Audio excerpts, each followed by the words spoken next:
सगळ्यांनी उभे राहावं. एकतर शेवटी पार्टीचा डिसिजन येते त्यांना उभं राहायचं, कोणाला उभं राहायचं. भरपूर लोकांना असं वाटते की आम आदमी पार्टी मुंबई इलेक्शन लढायला पाहिजे.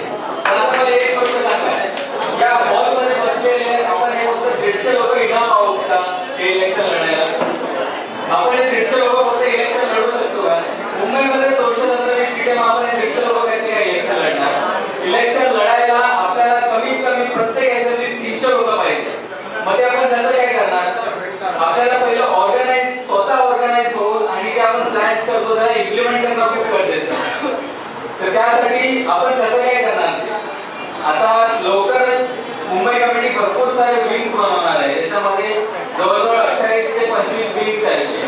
तर आपण पहिलं तर आपलं ऑर्गनायझेशन एकदम मजबूत बनवायचं आणि असं मजबूत बनवूया की 1 वर्षानंतरच्या कमिटी ते आपण पूर्ण आझाद मैदान करून टाकू. एवढं आपण ऑर्गनायझेशन आपलं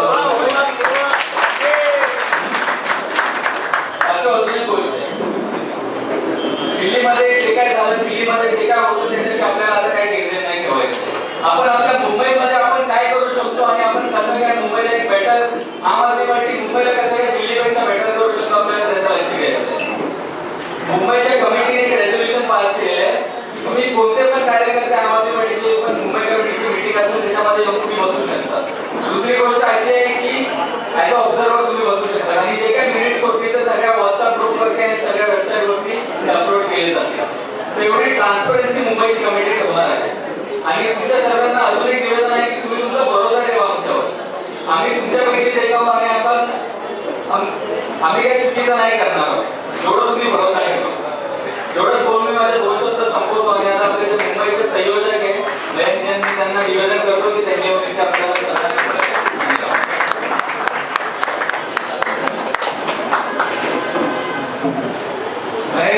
जय जी बात करें आपसे, उससे पहले मैं एक निवेदन करूंगा कि एक तो पहले पीछे जो लोग खड़े हुए हैं, कुर्सी जो खाली है वो आके बैठे, वहाँ खड़े मत रहे।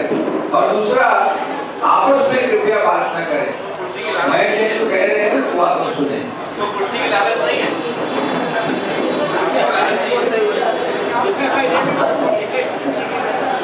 जय हिंद। 120 लोगों ने रजिस्टर किया है और आवाज 120 के हिसाब से बिल्कुल नहीं आती। जय हिंद। जय। अब शायद ये चीज रख सकते हैं। एक छोटी सी बात है, ये बीच में जो कैंप्स बन गए थे ना, कैंप, ये कैंप, वो कैंप, इसका कैंप, एक ही कैंप है, वो है आम आदमी पार्टी। उससे बड़ा ना कोई कैंप है, उससे बड़ी ना कोई गैंग है, उससे बड़ी ना कोई पार्टी है। इतना याद करिए, उस दिन को जर्नलिस्ट में मीडिया बैकग्राउंड का हूँ, उस दिन को जर्नलिस्ट के साथ बैठा था तो बोले कि आप नहीं जानते आपकी पार्टी इंडिया की 3rd बिगेस्ट पार्टी बन रही है। सुनिए कैसे, बीजेपी कांग्रेस और नेशनल पार्टीज हैं। हमारे पॉलिटिक्स में आते ही जेडीयू बस हो गई, बीएसपी हाथी ने अड्डा दिया, ठीक है। बहुत सारी पार्टी थी जो आज सीट में कहीं नहीं है। आम आदमी पार्टी डबल स्टेट में रिकॉग्नाइज पार्टी है, पंजाब दिल्ली। हमारे 67 एमएलएज हैं, 4 एमपीज हैं। हम इंडिया की 3rd बिगेस्ट पार्टी है दोस्तों। पर दुख की बात यह है कि उसका घर हमको ही नहीं होता है। हमको 5 साल रिवाइज कराता सारा आम आदमी पार्टी वाले हैं। हम बोलते अच्छा उसमें क्या हो गया, बोले 3rd लार्जेस्ट पार्टी। और हम सोचते अच्छा हमको तो पता ही नहीं था। क्यों? क्योंकि हम झगड़ने में, लड़ने में, एक दूसरे पे ताना कसने में इतने लगे रहते हैं कि वो 3rd से 3rd लास्ट हो जाते हैं, 3rd क्लास हो जाते हैं। तो मुझे लगता है कि मुंबई कमेटी अब तो नहीं बनी है, हम भी गलतियां करेंगे, रेक्टिफाई आप लोग ही करेंगे। हमको प्लीज उसके लिए स्पेस रखिएगा। रेक्टिफाई करने के लिए आपको हमें थोड़ी सी वर्किंग की स्पेस देनी पड़ेगी और हम किसी को नहीं छोड़ने वाले। मुंबई कमेटी में जो सेट्स बन रही है, मुझे लगता है कि पूरे इंडिया में ऐसा कॉन्सेप्ट कहीं नहीं किसी पॉलिटिकल पार्टी में लाया गया है। हम सबको साथ लेके चलना चाहते हैं। जो नहीं भी काम करेगा उसको भी काम करने पर मजबूर कर देंगे। मुझे लगता है मुंबई कमेटी का अगर कोई नारा होना चाहिए तो पता है क्या होना चाहिए? जो बैठेगा खाली वो खाली बैठेगा, समझा? जो खाली बैठेगा उसको खाली बैठना पड़ेगा, सबको काम पे लगाना पड़ेगा, ठीक है ना? एक जो पोलिंग बूथ रजिस्ट्रेशन की बात अभी हो रही थी कि टारगेट कितना मिलना चाहिए, क्या मिलना चाहिए, दोस्तों ये बड़ी बड़ी बात है। हमारे पास हर डिस्ट्रिक्ट के पास डेटाबेस पहले का मौजूद है विद नंबर्स विद एरियाज। तो आपको नहीं लगता कि अगर हम उस डेटाबेस को टच करें, उनको कॉल करें, लोकली ये कॉल सेंटर अगर सैटरडे एस्टैब्लिश करें, सैटरडे संडे जब लोग फ्री होते हैं, मुझे लगता है आपके नंबर्स 300 क्या 400 क्रॉस कर जाएंगे। बट हमारी प्रॉब्लम ये है, नया रजिस्ट्रेशन करने का कोई मतलब नहीं बनता जब तक आप ओल्ड वॉलंटियर्स को टच ना करें। क्या फायदा रजिस्ट्रेशन करने का अगर आप उनको टच नहीं करते हैं तो? यहाँ पे जो कन्वीनर बैठे सागर शर्मा जी, आप अपने डिस्ट्रिक्ट में हर सैटरडे संडे अपने लोगों को काम पे लगाइए, कॉलिंग के काम पे लगाइए, पुराने डेटाबेस को उनसे मिलिए, उनको यकीन दिलाइए कि जिस तरह आपको पहले पार्टी भूल गई थी, अब हम आपको अपने आप को भूलने नहीं देंगे। आपको यकीन वापस जगाना पड़ेगा पार्टी को लेके। जब तक हम नहीं करेंगे, हमें रजिस्ट्रेशन करने की कोई जरूरत नहीं, हमें ढोंग करने और कुछ नहीं करना। पुराने डेटाबेस को टच करना ये वक्त का तकाजा है। बीएमसी इलेक्शन लड़ना सिर्फ लड़ने से आप नहीं लड़ सकते, आपको नंबर दिखाने पड़ेंगे। 9000 पोलिंग बूथ है, 9000। आप यकीन मानिए आज हमारे पास उसकी हाफ स्ट्रेंथ भी नहीं है। हमें सच्चाई को भी बिल्कुल फेस करना पड़ेगा। वो कैसे आएगा? अगर आप अपने एग्जिस्टिंग डेटाबेस को कॉल करें, मुझे लगता है हम कम से कम 12 से 15,000 लोगों को ऐसे ही टच कर पाएंगे, जो बहुत बड़ी तादाद है दोस्तों। तो मुझे बताइए, आफ्टर मीटिंग में आपसे पूछूंगा कन्वीनर से, आप लोकली कब कॉल सेंटर सेटअप कर रहे हैं लोगों को कॉल करने के लिए?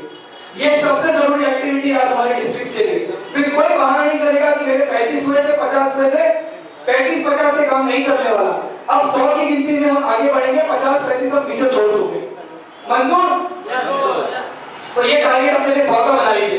35-50 का जमाना गया। अगर बीएमसी लड़ना है तो तादाद बढ़ाइए, वरना फिर जैसे बात हमने पास करा था विधानसभा इलेक्शन को कि मैं पास करता हूं, बीएमसी को भी बोलना पड़ेगा आई पास।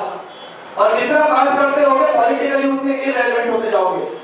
हमें इलेक्शन लड़ना है अपने वजूद को बनाए रखने के लिए। तीन चीजें दोस्तों इसमें। शिवसेना बीजेपी को वोट इसलिए मिलता है क्योंकि कांग्रेस को वोट नहीं देना है। शिवसेना बीजेपी ने क्या हालत करके रखी आप भी जानते हैं, मैं भी जानता हूं। दिल्ली एक बहुत बड़ा एग्जांपल था हम सबके लिए कि 67 सीट्स अगर 2 साल पुरानी बच्चा पार्टी को मिल सकती है तो वो इसलिए क्योंकि हमारे लोग पुरानी पॉलिटिकल पार्टी से उब चुके हैं। अगर हम इस बात को अभी नहीं समझते हैं और अपने आप को एक पोटेंशियल फोर्स की तरह खड़े नहीं कर सकते हैं तो मुझे लगता है आम आदमी पार्टी का कोई मतलब मुंबई में नहीं रह जाएगा। हम तो आपको लगातार ऑन योर टोज रखने वाले हैं, बिलीव करिए। मुंबई कमेटी किसी को खाली बैठने नहीं देगी। दूसरी चीज, यहाँ पे कई लोग हैं, मैं कुछ लोगों का नाम लूंगा, वो खड़े हो जाइएगा प्लीज। आफ्टर नीरज विश्वकर्मा, अनिल मिश्रा, एक मिनट सुषमा मेरे पास आई नहीं है, मैं नाम बताऊंगा, मैं क्यों बोल रहा हूँ इस नाम के बारे में। रमेश कोड़े, अभय कथाले, ठीक है। हम ये रोना रोते हैं कि हमारे पास कुछ काम नहीं है, राइट? मैंने इन लोगों के नाम क्यों लिए हैं? पिछले एक हफ्ते से मुंबई कमेटी रेगुलर ये मैसेज पास कर रही है कि हम 23 विंग्स बनाने वाले हैं। इन 5 लोगों ने मेल है और किसी ने मेल नहीं है। सराहना इनको चाहिए, पर साथ में अपने अंदर झांक के देखना चाहिए कि जब अपॉर्चुनिटी हमको मिलती है तो उसका हाथ क्यों नहीं पकड़ते। हमने तो मैसेज सबको फॉरवर्ड किया था, हमने ये तो नहीं लिखा था कि भाई आप फलाना आइए, फलाना ढिक्का आइए। तो क्यों ऐसा हुआ कि सिर्फ 3 लोग 4 लोग खड़े हुए, बाकी लोगों ने मेल भेजने तक की जहमत नहीं उठाई? ये एटीट्यूड छोड़ दीजिए दोस्तों। अगर इस एटीट्यूड से आगे बढ़े ना तो कोई भी कमेटी आ जाए हमारा कोई भला नहीं हो सकता, क्योंकि फाइनली कमेटी नहीं, रोड पे इंडिविजुअल्स को करना पड़ेगा। हमने क्यों भूल जाते हैं? Thank you. तो प्लीज अपने नाम दीजिए, हम आपको बार-बार मैसेज देते रहेंगे, आपको अपने नाम देने हैं। हमने कुछ नाम सोचे हैं पर्टिकुलर सेल्स के लिए, हम आपको वो भी बताएंगे।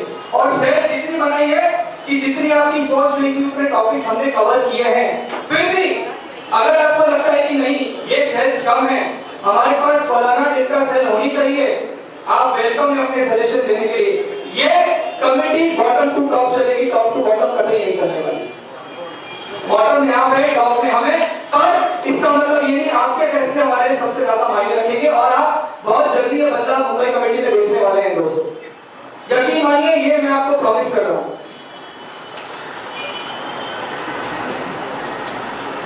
एक और चीज, अब हम आगे पूछेंगे कि मुंबई कमेटी क्या प्रोग्राम ला रही है लोगों को टच करने के लिए। थोड़े स्टैटिस्टिक्स पे बात करते हैं। बीएमसी के चुनाव जब होते हैं लगभग 50 से 55% वोटिंग होती है, राइट? सही जगह उसमें अराउंड 28 to 30% वोटिंग होती है स्लम्स में। हम भले कितने पढ़े लिखे हो पर डेमोक्रेटिकली हम अनपढ़ हैं। वोट देना हमारी शान के खिलाफ होता है कई बार, और ये होता है। हम इसको ब्लेम अपने आप को एक पढ़े लिखे तबके को कर सकते हैं। 28 to 30% अगर कोई तबका वोट देने आ रहा है, मुझे लगता है कि हमें उस तबके के पास जाना शुरू करना चाहिए। हम उसे इग्नोर अगर करेंगे तो आगे कहीं नहीं बढ़ सकते। और ये वो तबका भी है जिसको बहुत दबा कुचला और बहुत मार्जिनलाइज किया गया है इन सालों में। हमारा प्लान क्या है? यहाँ पे सब सुनिए, मुंबई कमेटी क्या सोच रही है कि आपको क्या करना चाहिए। हमारी कमेटी मीटिंग में डिस्कस हुआ है। राशन कार्ड सबके पास है। आप में से कितने लोग जानते हैं कि हमारी एंटी करप्शन हेल्पलाइन में maximum complaints ration card related आए हैं? राखी, एम आई राइट? राखी पंचाल हमारी एंटी करप्शन की बहुत तगड़ी कार्यकर्ता है। इन्होंने बहुत केसेस सिंगल हैंडली सॉल्व किए हैं। यहाँ जसपाल जी बैठे हैं, यहाँ कई हरिदास बैठे हैं। राशन के मुद्दे ऐसे मुद्दे हैं जो लोग बस्ती वालों को बहुत हिट करते हैं। हम क्या करेंगे? हम जब मुद्दा सॉल्व करते हैं तो एक एक मुद्दे तो करेंगे। अब हमको सोचना पड़ेगा कि हम लोगों को कैसे समाज को साथ में लेके चले। पॉपुलेशन को अब जोड़ना है पार्टी से, तो पॉपुलेशन के लिए काम करना पड़ेगा। उनको लेके एक सर्वे फॉर्म आम आदमी पार्टी मुंबई डिजाइन करने वाली है। ऊपर लिखा होगा आम आदमी पार्टी मुंबई। नेक्स्ट उसका वो फील्ड होगी आपका नाम। आपका नाम मतलब राशन कार्ड धारक का नाम। राशन कार्ड धारक usually head of the family होता है। अगर हेड ऑफ द फैमिली से आपने संपर्क साधा तो आप एक तरह से फैमिली में एंट्री कर लेते हो। ये एक आधी सी बात है। नेक्स्ट होगा राशन कार्ड नंबर। उसके बाद होगा राशन कार्ड दुकान का पता या नंबर। हर राशन कार्ड को दुकान को एक नंबर दिया जाता है, आप जानते हैं। उसके बाद हम लिखेंगे राशन कार्ड से जुड़ी आपकी समस्या। अब इसमें कई तरह की समस्या आएंगी। कुछ 3 समस्या मुख्य जो हमको फेस करनी पड़ती है।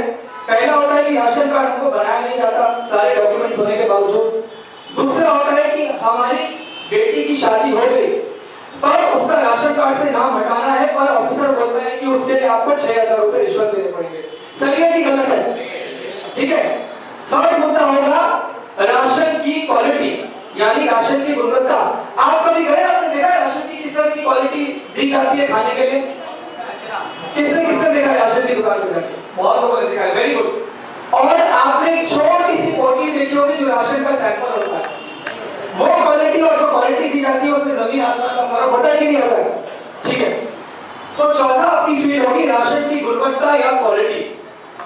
अब हम जब ये करेंगे उसके नीचे हम एक और फील्ड डालेंगे, क्योंकि हम जब अपनी एंटी करप्शन हेल्पलाइन शुरू कर रहे थे तो जो एंटी करप्शन डिपार्टमेंट के डीजीपी हैं प्रवीण दीक्षित साहब, सुषमा मेरे साथ थी, सुरेश मेरे साथ थे, उन्होंने हमको कहा था कि मैडम अगर आपको अपनी पार्टी का बेस बनाना है बॉम्बे में, 2 मुद्दे पकड़ लो, राशन और बीएमसी, आपको और कुछ करने की जरूरत नहीं पड़ेगी।